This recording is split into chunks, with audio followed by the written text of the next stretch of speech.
Decía que quisiera iniciar por un planteamiento general sobre la lógica que estuvo detrás en el acuerdo de paz de la creación de estas 16 curules. Esa lógica era sobre representar a esos territorios más afectados por la guerra y por la pobreza en las discusiones más importantes de este país, bajo el reconocimiento de una premisa que para quienes hemos estado en este Congreso es obvia. Y es que esos territorios rurales de baja población, dispersos, no tienen suficiente participación a la hora de decidir cómo se distribuye el presupuesto o cómo se reforma la Constitución, porque son territorios que no tienen un caudal electoral grande. A lo largo de estos 4 años hemos viajado con varios de ustedes a los 170 municipios PEDET, con representantes de esos departamentos. Y sin dar nombres, en muchos de los casos los representantes de esos departamentos me han confesado que es la primera vez que pueden ir a sus municipios. ¿Por qué? Porque en esos municipios no está el caudal electoral. De ahí que la discusión sobre cómo se invierte en esos municipios difícilmente pasa por los representantes del departamento.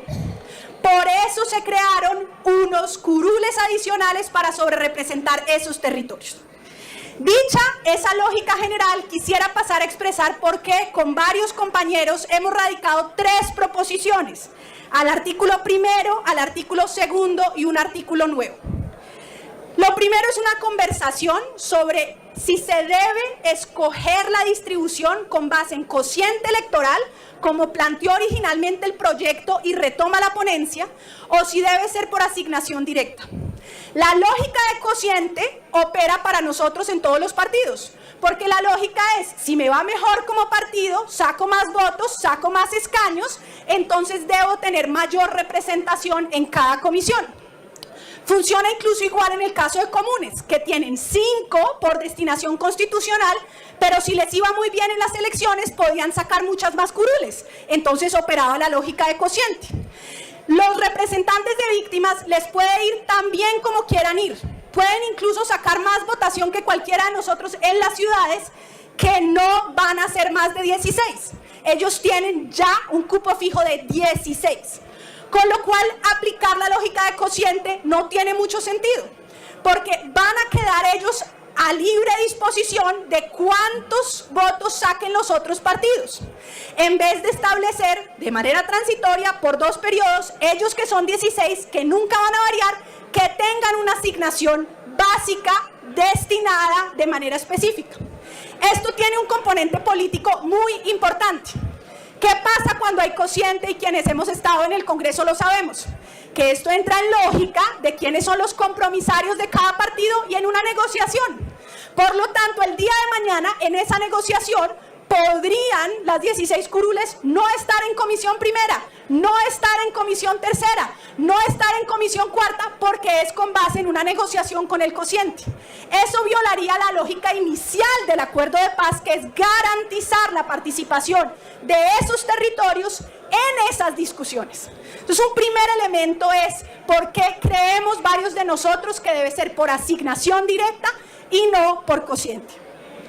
La segunda discusión que está en juego es si deberíamos crecer las comisiones para añadir estas 16 curules, o si en algunos de los casos, que es lo que propone la ponencia, comisiones grandes como primera, tercera y cuarta no deberían crecer y el ingreso de las 16 curules debería ser en desmedro de los otros partidos.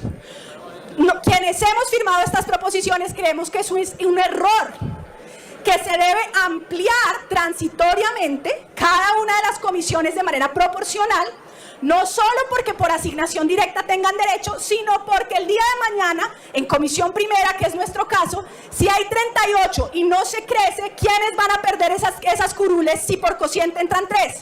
Pues los partidos grandes, el Partido Cambio Radical, el Partido Conservador, el Partido Liberal, van a perder esas curules. ¿Y qué va a pasar a nivel político? Que como no se las van a dejar quitar, porque quienes tengan más votos van a tener que competir con el que...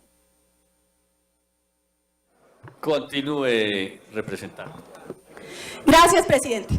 ¿Qué termina pasando en la práctica? Como no se las van a dejar quitar, entran en una negociación política y entonces al no crecer el que tiene menos votos, y en esas subregiones hay menos votos porque son jurisdicciones pequeñas, no va a terminar asignado en esas comisiones de gran importancia. Entonces, segundo punto, no tiene ningún problema crecer en 2 o 3 sillas las comisiones por 2 periodos.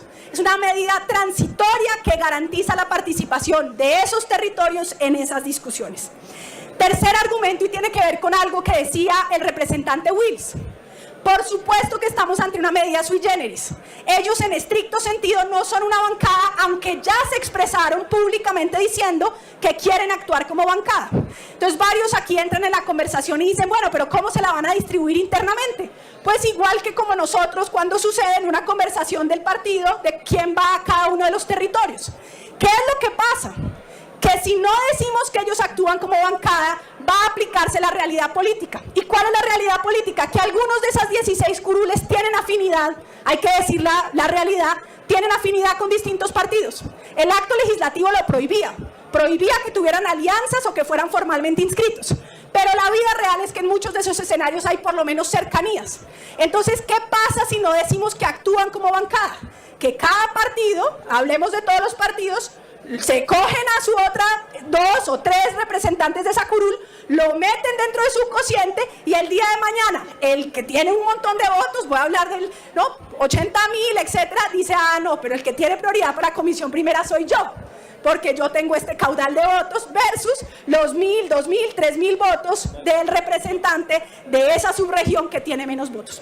Entonces, colegas, las 3 proposiciones consisten en 1, garantizar que sea por asignación directa y no por cociente.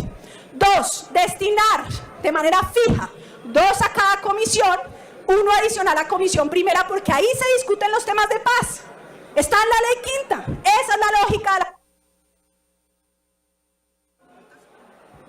Muy bien, 2 minutos, representante. Gracias, presidente. Segundo, como decía, establecer 2 cupos fijos por comisión, más 1 adicional en la primera por ser temas de paz, que quedaría con 3 cupos fijos adicionales, y 1 adicional en la quinta, como venía en el proyecto original, por ser el tema de tierras y el tema ambiental, que es un capítulo fundamental de desarrollo rural en el acuerdo de paz. Y la tercera proposición, que para efectos de esta ley las 16 curules actúen como bancada. La garantía de protección, de que no van a coger cada partido a sumarse unas cuantas curules para aumentar su cociente, sino que ellos como bloque puedan actuar y poder garantizar la participación de estos territorios.